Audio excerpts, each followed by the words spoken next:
शिवजी सदा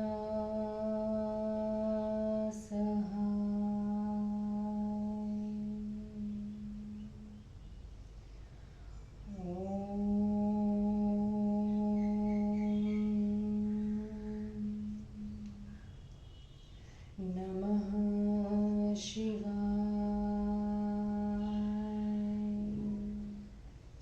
गुरुजी सदा सहाय।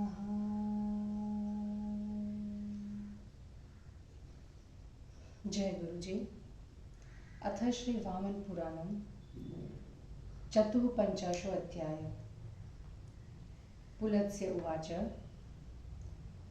ततो गिरो वसनरुद्रः स्वेच्छया विचरन्मुने विश्वकर्माणमाहूय प्रोवाच कुरु मे गृहं। ततश्वकार शर्वस्य गृहं स्वस्तिकलक्षणं योजनानि 64 प्रमाणेन हिरण्यमय। दन्ततोरणनिर्व्यूहं मुक्ताजालान्तरं शुभं शुद्धस्फटिकसोपानं वैडूर्यकृतरूपकं सप्तकक्षं सुविस्तीर्णं सर्वे समुदितं गुणे। ततो देवपतिष्वक्रे यज्ञं गाढ्यस्थयलक्षणं तं पूर्वचरितं मार्गं नुयाति स्म शङ्करः। तथा स तस्त्रिनेत्रस्य महान् कालोऽभ्यगान्मुने रमतः सह पार्वत्या धर्मापेक्षी जगत्पतिः। ततः कदाचिन्मर्मार्थ कालीत्युक्ता भवे नहि पार्वती मन्युनाविष्टा शङ्करं वाक्यं ब्रवीतं सरोहति शुनासि विद्वं वनं परशुना हतं वाचा रुद्रोक्तं बिभत्सनं न प्ररोहति वाक्शतम्। वाक्सायका वदनानि शपन्तन्ति तैराहतः शोचति रात्र्यहानि न तान् विमुच्यते हि पण्डितो जन स्तमद्धर्मवितथं त्वया कृतं। तस्माद्व्रजामि देवेश तपस्तप्तुमनुत्तमं तथा यतिष्येन यथा भवान् कालीति वक्ष्यति। इत्येवमुक्त्वा गिरिजा प्रणम्य च महेश्वरम् अनुज्ञाता त्रिनेत्रेण दिवमेवोत्पपातः समुत्पत्य च वेगेन हिमाद्रिशिखरं शिवं तकच्छिन्नं प्रयत्नेन विधात्रा निर्मितं यथा। ततोऽवतीर्य सस्मार जयां च विजयां तथा जयन्तीं च महापुण्यं चतुर्थीमपराजितं ताः संस्मृताः समाजग्मुः कालीं द्रष्टुं हि देवताः अनुज्ञातास्तथा देव्या शुश्रूषां चक्रिरे शुभाः। ततस्तप्तसि पार्वत्यां स्थितायां हिमवदनात् समाजगाम तं देशं व्याघ्रो दंष्ट्रान्नखायुधः। एकपादस्थितायां तु देव्यां व्याघ्रस्त्वच्चिन्तयन् यदा पतिष्यते चेयं तदा दास्यामि वे अहम्।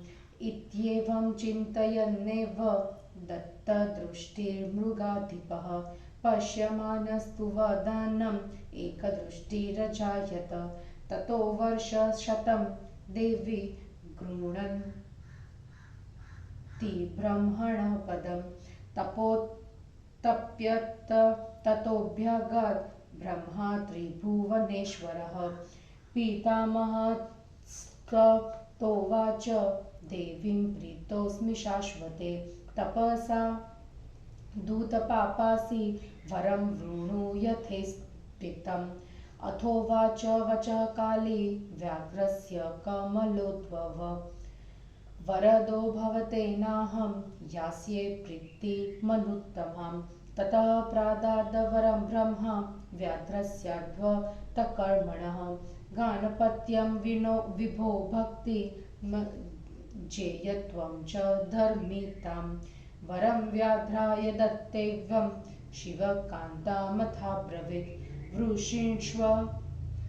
वृणीष्व वरमव्यघ्रा वरं दास्ये तवाम्बिके ततो वरं गिरिसुता प्राह देवी पितामहं वरः प्रदीयतां मह्यं वर्णकनकसन्निभं तथेत्युक्त्वा गतो ब्रह्मा पार्वती चाभवत्ततः कोशं कृष्णं परित्यज्य पद्मकिञ्जलसन्निभा तस्मात् कोशाच्च सञ्जाता भूयः कात्यायनी मुने तामभ्येत्य सहस्राक्षः प्रतिजग्राह दक्षिणां प्रोवाच गिरिजां देवो वाक्यं स्वार्थाय वासवः इन्द्र उवाच इयं प्रदीयतां मह्यं भगिनी मेस्तु कौशिकी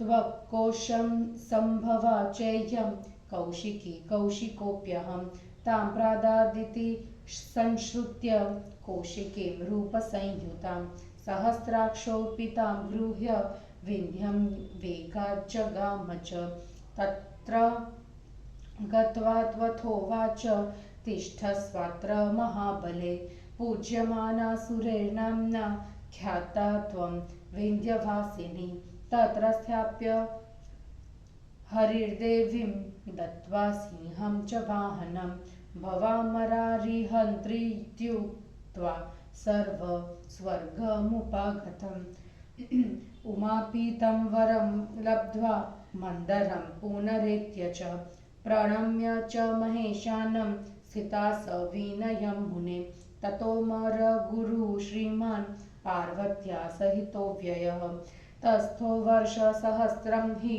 महामोहानके मुने महामोहस्थिते रुद्रे भुवनाश्वेलुरुद्रतः चक्षुभुसागरा सप्त देवाश्वभयमागमन्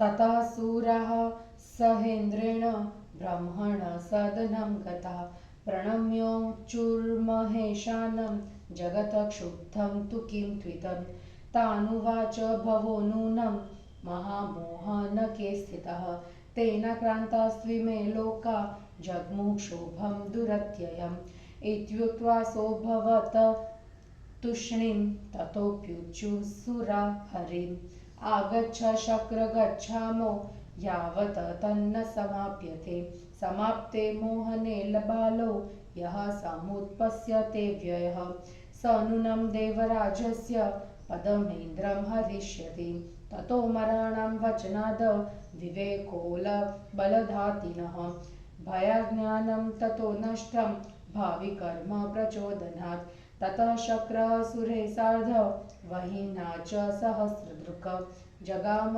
मन्दरगिरिं तच्छुद्गिं न्यविशत् ततः अशक्ताः सर्व एवैते प्रवेष्टुं तद्भवाचिरं चिन्तयित्वा तु सुचिरं पावकं ते व्यसर्जय स चाभ्येत्य सुरश्रेष्ठो दृष्ट्वा द्वारे च नन्दिनं दुष्प्रवेशं च मत्वा चिन्तां वहिः परां गतः स तु चिन्तार्णवे मग्नः प्रापश्यच्छम्भुसदनमः निष्क्रामन्तीं महापङ्क्तिं हंसानां विमलां तथा अवायुपाय इत्युक्त्वा हंसरूपो हुताशनः वञ्चयित्वा प्रतिहारं प्रविवेश हराजिरं प्रविश्य सूक्ष्ममूर्तिष्व शिरोदेशे कपर्दिनः प्राह प्रह्यस्य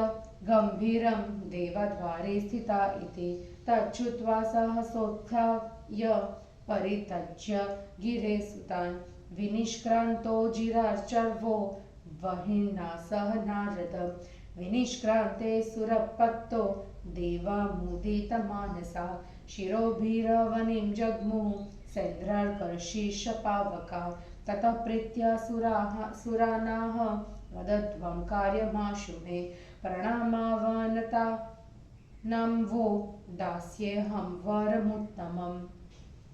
देव उवाच यदि तुष्टोऽसि देवानां वरं दातुमिहेच्छसि तदिदं त्यज्यतां तावन्महामेथुनमीश्वरः।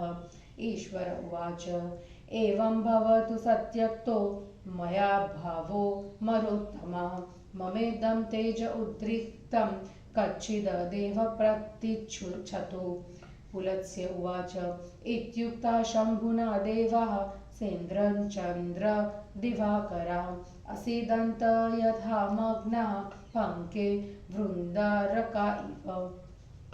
सिदत्युदैवतेष्वेवं हुताशोभ्येत्य शङ्करं प्रोवाच मूर्छ तेजस्वं प्रतीच्छाम्येष शङ्कर।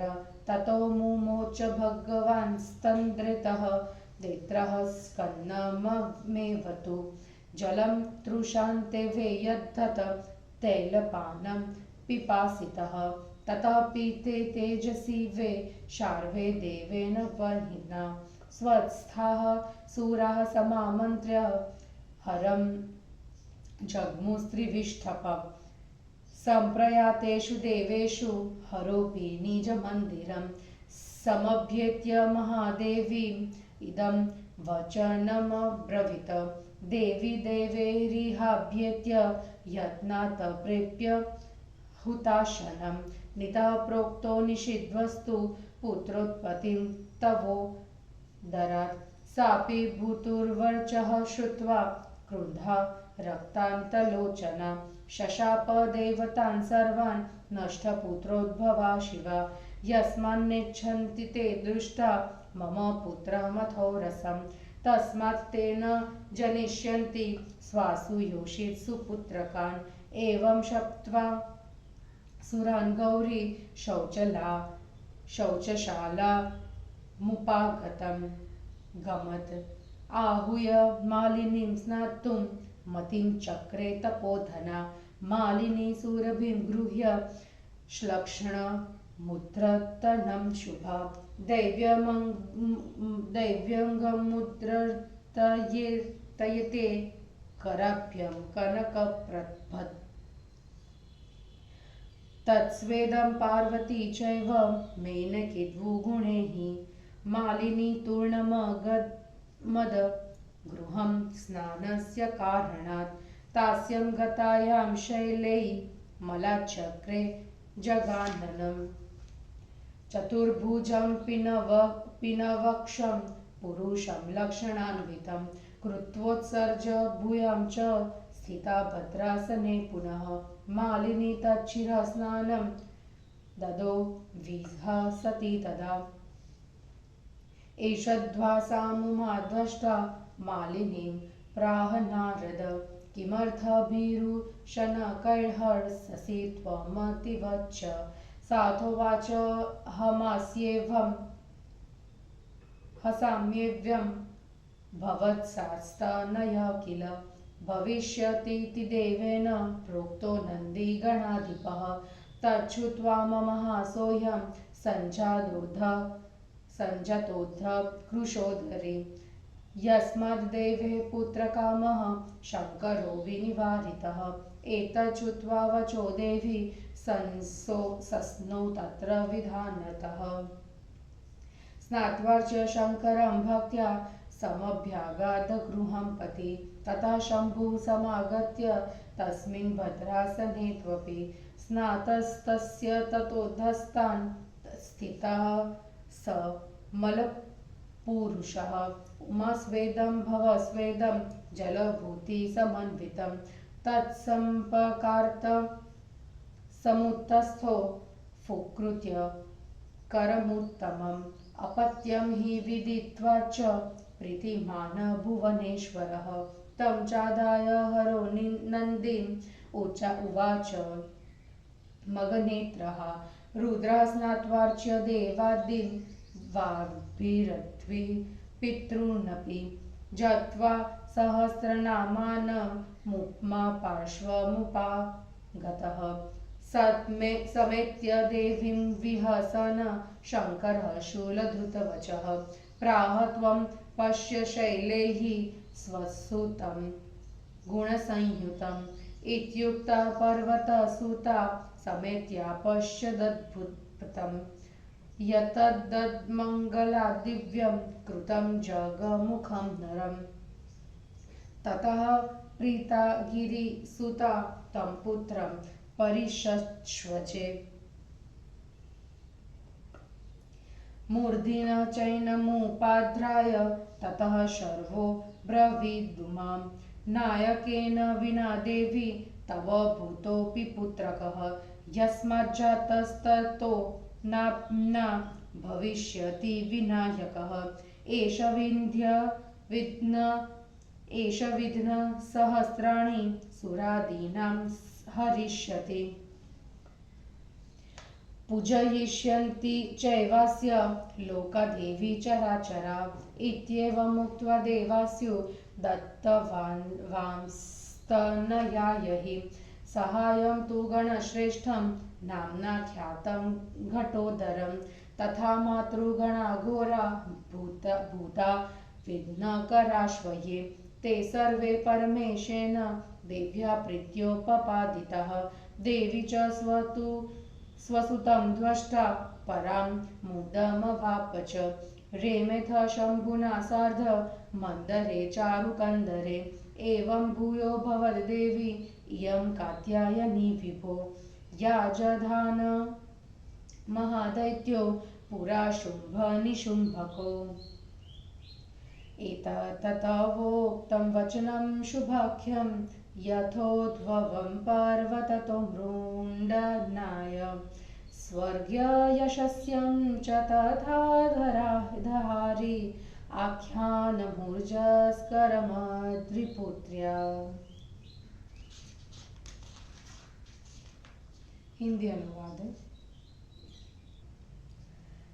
भगवान शिव के लिए मंदिर पर विश्वकर्मा द्वारा गृह निर्माण, शिव का यज्ञ कर्म करना, पार्वती की तपस्या से ब्रह्मा का वर देना, कौशिकी की स्थापना, शिव के प्रांगण में अग्नि प्रवेश, देवों की प्रार्थना आदि और गजानन की उत्पत्ति का वर्णन। पुलत्स्य जी बोले, मुने, मंदरगिरी पर रहते हुए और इच्छानुसार भ्रमण करते हुए शंकर ने विश्वकर्मा को आवाहित कर कहा, विश्वकर्मन, मेरे लिए गृह बना दो।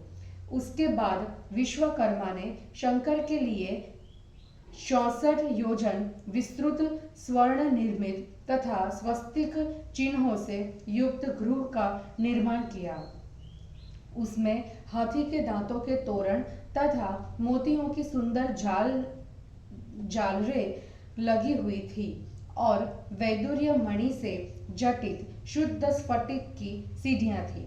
7 कक्षों वाला वह लंबा चौड़ा घर सभी गुणों से भरा पूरा था। घर बन जाने के बाद देवादिदेव ने गृहस्थ आश्रम के उपयुक्त यज्ञ कर्म संपन्न किया। शंकर भगवान पहले के श्रेष्ठ जनों द्वारा आचरित धर्म्य पथ का अनुसरण करने लगे। मुने, त्रिनेत्र के इस प्रकार कहते हुए बहुत समय बीत गया। पार्वती के साथ धर्म के अनुसार व्यवहार करते हुए जगत स्वामी शंकर ने किसी समय विनोद में गिरिजा को काली कह दिया। क्रोध से भरकर पार्वती ने शंकर से कहा, देखिए प्रभु, बाण से बिंधा हुआ घाव भर जाता है और कुल्हाड़ी से काटा हुआ वन पुनः हरा भरा हो जाता है, किंतु वाणी से किया गया दोषपूर्ण तथा विभत्स घाव नहीं भरता। मुख से निकले हुए बागबाणों से घायल प्राणी दिन रात चिंता करते रहते हैं, अतः पंडित जनों को उन्हें नहीं प्रत्युक्त करना चाहिए। आज अपने उस वादमय धर्म को व्यर्थ कर दिया। देवेश्वर, इसलिए मैं सर्वोत्तम तपस्या करने जा रही हूँ। मैं कठोर परिश्रम करके ऐसा उपाय करूंगी जिससे आप फिर मुझे काली ऐसा न कहेंगे। इस प्रकार कहने के बाद हिमतनया मतलब पार्वती ने शंकर को प्रणाम किया एवं उनसे आदेश लेकर आकाश में चली गई और वे उड़कर मंगलमय हिमालय की चोटी पर पहुंची। वह हिमालय की चोटी ऐसी थी जैसे विधाता ने प्रयत्नपूर्वक टांकी से काट कर निर्माण किया हो। आकाश से पर्वत पर उतरकर उन्होंने जया, विजया, जयंती तथा चौथी महापुण्य अपराजिता का स्मरण किया। पार्वती के स्मरण करते ही वे आहूत देवियां काली को देखने के लिए आ गई और वे कल्याणकारिणी सखियां देवी की आज्ञा पाकर उनकी सेवा करने लगी। उसके बाद पार्वती के तपस्या में लग जाने पर हिमालय के वन से आयुध के काम में आने वाले दांतों और नखों के आयुध वाला एक बाघ उस स्थान पर आया। पार्वती को एक पैर पर खड़ी देखकर बाघ ने सोचा कि जब यह गिरेगी तो मैं अवश्य ही उसे पा जाऊंगा। इस प्रकार सोचता हुआ वह मृगों का स्वामी पार्वती के मुख को एकटक देखने लगा। उसके बाद 100 वर्षों तक ब्रह्मा मंत्र का जाप करती हुई देवी ने तपस्या की। तब स्वर्ग, पृथ्वी तथा पाताल के स्वामी ब्रह्मा उपस्थित हुए। ब्रह्मा ने देवी से कहा, सनातनी, मैं प्रसन्न हूँ, तुम तपस्या करके निष्पाप हो गई हो, इच्छानुकूल वर मांगो। इसके बाद काली ने कहा, हे कमल जन्मा मतलब ब्रह्मा जी, इस व्याघ्र को आप वर दे, इससे मैं उत्तम सुख प्राप्त करूंगी। तब ब्रह्मा जी ने उस अलौकिक कर्म करने वाले व्याघ्र को गणनायक हो जाने, शंकर की भक्ति प्राप्त करने एवं किसी से न जीते जाने और धार्मिक हो जाने का वर दिया। इस प्रकार व्याघ्र को वर देकर उन्होंने शिव कांता पार्वती से कहा, अंबिके, तुम भी शांत चित्त से वर मांगो, मैं तुम्हें भी वर दूंगा। उसके बाद गिरि नंदिनी पार्वती देवी ने पितामह से कहा, ब्राह्मण, मुझे यही वर दीजिए कि मेरा वर्ण सुवर्ण के समान हो जाए। ब्रह्मा ऐसा ही हो कहकर चले गए। पार्वती भी अपने शरीर का कालापन त्याग कर कमल के केसर के समान हो गई। मुने उस कृष्ण कोश से फिर कात्यायनी उत्पन्न हुई। 1000 आंखों वाले इंद्र ने उनके पास जाकर दक्षिणा ग्रहण की और अपने लिए गिरिजा से यह वचन कहा। इंद्र ने कहा, आप इसे मेरे लिए दे दें, यह कौशिकी मेरी बहन बनेगी। आपके कोश से उत्पन्न होने के कारण यह कौशिकी हुई और मैं भी कौशिक हुआ, उसे मैंने दे दिया। इस प्रतिज्ञा वचन को सुनने के बाद उस रूपवती कौशिकी को लेकर देवराज इंद्र शीघ्रता पूर्वक विंध्य पर्वत पर चले गए। इसके बाद वहां जाकर उन्होंने उससे कहा, महाबले, तुम यहाँ रहो, देवताओं द्वारा आधारित होती हुई तुम विंध्यवासिनी नाम से प्रसिद्ध होगी। इंद्र ने देवी को वहां स्थापित कर उनके वाहन के लिए उन्हें सिंह दे दिया और तुम देवताओं के शत्रुओं को मारने वाली बनो, ऐसा कहकर वे स्वर्ग चले गए। मुने उमा देवी भी उस वर को प्राप्त करके मंदर पर्वत पर चली गई और महेश को प्रणाम कर वनित भाव से रहने लगी। मुने उसके पश्चात पार्वती के साथ श्रीमान अव्यय देवगुरु 1000 वर्षों तक महामोहनक स्थित रहे। रुद्रदेव के महामोह में स्थित होने पर समस्त भुवन क्षुब्ध होकर विचलित हो गए। सातों सागर खलबला उठे और देवगण भयभीत हो गए। तब देवता लोग इंद्र के साथ ब्रह्मा लोग गए और महेशान ब्रह्मा को प्रणाम कर बोले, यह जगत क्यों अशांत हो गया है, यह क्या बात है।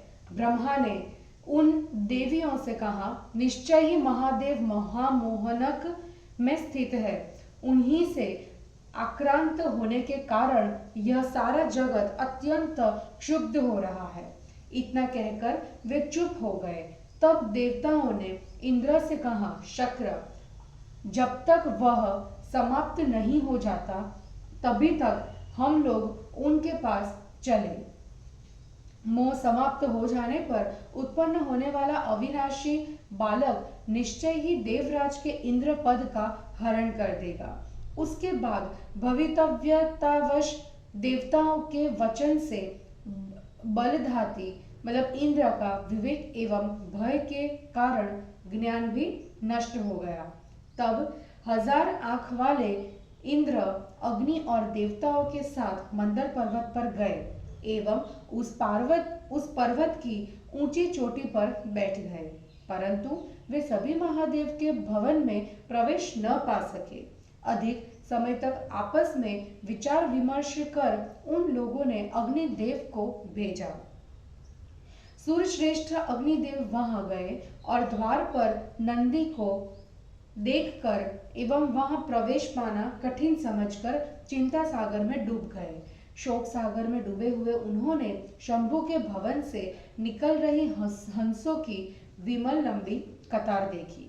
यही उपाय है, ऐसा कहकर वे अग्नि देव द्वारपाल को बुलावा देकर महादेव के गृह में हंस रूप में प्रविष्ट हो गए। प्रवेश करने के पश्चात सूक्ष्म शरीर धारण करने वाले अग्निदेव ने महादेव के सिर के पास हंसते हुए गंभीर स्वर में कहा, प्रभो, देवता लोग दरवाजे पर खड़े हैं। पुलत्स्य जी बोले, नारद जी, महादेव जी उस बात को सुनकर उसी समय सहसा उठे और हिमालय की कन्या को छोड़कर अग्नि के साथ आंगन से निकल आए। सूर्यपति शंकर ने निकल जाने पर इंद्र सहित चंद्र, सूर्य और अग्नि आदि सभी देवताओं ने हर्षित मन वाले होकर पृथ्वी पर सिर रखकर उन्हें प्रणाम किया। उसके बाद भगवान महादेव ने प्रेम पूर्वक देवताओं से कहा, देवताओं, आप लोग मुझे शीघ्र अपना कार्य बताएं। मैं नम्रता पूर्वक प्रणाम करने वाले आप लोगों को उत्तम वर दूंगा। देवताओं ने कहा, ईश्वर, यदि आप प्रसन्न हैं और हम देवताओं को वर देना चाहते हैं तो आप इस महासुर तलीला का परित्याग कर दे। ईश्वर ने कहा, देवश्रेष्ठ, ऐसा ही होगा। मैंने आसक्ति छोड़ दी, किंतु कोई देवता मेरे इस बढ़े हुए तेज शुक्र को ग्रहण करे। पुलत्स्य जी बोले, शंभु के इस प्रकार कहने पर प्रकृत समस्या से इंद्र के साथ चंद्रमा एवं सूर्य आदि देवता कीचड़ में फंसे हुए हाथी के समान दुखी हो गए। देवताओं के इस प्रकार दुखी हो जाने पर अग्नि ने शंकर से पास जाकर कहा, शंकर, आप तेज को छोड़े बाहर करें, मैं उसे ग्रहण करूंगा। उसके बाद भगवान ने छोड़ दिया और उस त्यक्त रेतस को जैसे जल का प्यासा व्यक्ति तेल पी जाता है, अग्निदेव ने उसी प्रकार पी लिया। अग्निदेव द्वारा शंकर के तेज को इस प्रकार पी लिए जाने पर देवता लोग स्वस्थ हो गए और महादेव से अनुमति लेकर स्वर्ग में लौट गए। देवताओं के स्वर्ग में चले जाने पर महादेव ने भी अपने मंदिर में जाकर महादेवी से यह वचन कहा, देवी, देवों ने यहाँ आकर युक्ति से अग्नि को मेरे निकट भेजकर मुझे बुलाया और तुम्हारी कोख से पुत्र न जन्ने के लिए कहा। पुत्र न जन्ने की बात पति से सुनकर क्रोध से शिवा की आंखें लाल हो गई और उन्होंने समस्त देवताओं को शाप दे दिया। यतः वे दुष्ट मेरे उदर से पुत्र की उत्पत्ति नहीं चाहते, अतः वे भी अपनी पत्नियों से पुत्र नहीं उत्पन्न करेंगे। इस तरह देवताओं को शाप देकर तपोधना गौरी शुद्धिशाला में गईं और मालिनी को बुलाकर स्नान करने का विचार किया। सुंदरी मालिनी सुगंध युक्त मुलायम उबटन लेकर देवी के सोने जैसे कांति वाले शरीर में दोनों हाथों से लगाने लगी। लगाते समय पसीने से मिला उबटन का मैल देखकर पार्वती जी अपने मन में विचार करने लगी कि देखूं कि इस स्वेद में क्या गुण है। मालिनी स्नान के लिए शीघ्र स्नान गृह में चली गई। उसके चले जाने पर शैलपुत्री ने मैल से गजवदन को बनाया। चतुर्भुजम 4 भुजा वाले चौड़ी छाती वाले सुंदर लक्षणों से युक्त पुरुष को बनाकर उसे भूमि पर रख दिया और वे स्वयं पुनः उत्तम आसन पर बैठ गई। उस समय मालिनी ने हंसते हुए देवी को सिर से स्नान कराया। नारद जी, मालिनी को मुस्कुराते हुए देखकर देवी ने कहा, भीरू, तुम धीरे धीरे इतना क्यों हंस रही हो? मालिनी ने कहा, मैं इसलिए हंस रही हूँ कि आपको पुत्र होगा, ऐसा महादेव ने गणपति नंदी से कहा था। कृशोदरी, उसे सुनकर आज मुझे हंसी आ गई, क्योंकि देवताओं ने शंकर को पुत्र के लिए इच्छा करने से रोक दिया है। इस बात को सुनकर देवी ने वहां विधि पूर्वक स्नान किया। स्नान करने के बाद भक्ति से शंकर की अर्चना कर देवी घर की ओर चली। उसके बाद महादेव ने भी आकर उसी पवित्र आसन पर स्नान किया। उसी आसन के नीचे वह मैल से बनाया पुरुष पड़ा था। उमा के स्वेद एवं जल तथा भस्म से युक्त शंकर के स्वेद का सम्मिश्रण होने से वह उत्तम शुंड से फुत्कार करते हुए उठा। उसे अपना पुत्र जानकर भुवनेश्वर प्रसन्न हो गए। भगनेत्रन को नष्ट करने वाले महादेव ने उसे लेकर नंदी से कहा, यह मेरा पुत्र है। स्नान करने के बाद शिव ने स्तुतियों से देवताओं की तथा जल से नित्य पितरों की भी अर्चना की। वे सहस्र नाम का जाप कर उमा के निकट गए। देवी के निकट जाकर शूल धारण करने वाले शंकर ने हंसते हुए यह वचन कहा, शैलजे, तुम अपने गुणवान पुत्र को देखो। इस प्रकार कहे जाने पर पार्वती ने जाकर यह आश्चर्य देखा कि उनके शरीर के मल से अलौकिक सुंदर हाथी के मुख वाला पुरुष हो गया है। उसके बाद गिरिजा ने प्रसन्नता पूर्वक उस पुत्र को आलिंगित किया। उसके सिर को सूंघकर शंभु ने उमा से कहा, देवी, तुम्हारा यह पुत्र बिना नायक के उत्पन्न हुआ है, अतः इसका नाम विनायक होगा। यह देवादिकों के सहस्त्रों विघ्नों का हरण करेगा। देवी, सारा चर और अचर जगत इसकी पूजा करेगा। देवी से इस प्रकार कहकर उन्होंने पुत्र विनायक के लिए घटोदार नाम के श्रेष्ठ गणों को दे दिया। फिर देवी के प्रेम से घोर मातृगणों तथा विघ्नकारी भूतों को अधीनता में कार्य करने वाला बना दिया। परमेश ने उन सबकी सृष्टि की। अपने पुत्र को देखकर पार्वती देवी को भी परम प्रसन्नता प्राप्त हुई। इसके बाद देवी शंभु के साथ सुंदर कंदराओं वाले मंदराचल पर विचरण करने लगी। विभो, यह देवी फिर कात्यायनी हुई, जिन्होंने प्राचीन काल में शुंभ और निशुंभ नाम के 2 महान दैत्यों का विनाश किया। मृडानी जैसे पर्वत से उत्पन्न हुई उस शुभ आख्यान को मैंने आपसे कहा। पर्वत नंदिनी का यह आख्यान स्वर्ग एवं यश को देने वाला, पाप का हरण करने वाला एवं ओजस्वी है। इस प्रकार श्री वामन पुराण में 54वां अध्याय समाप्त हुआ। जय हिंद।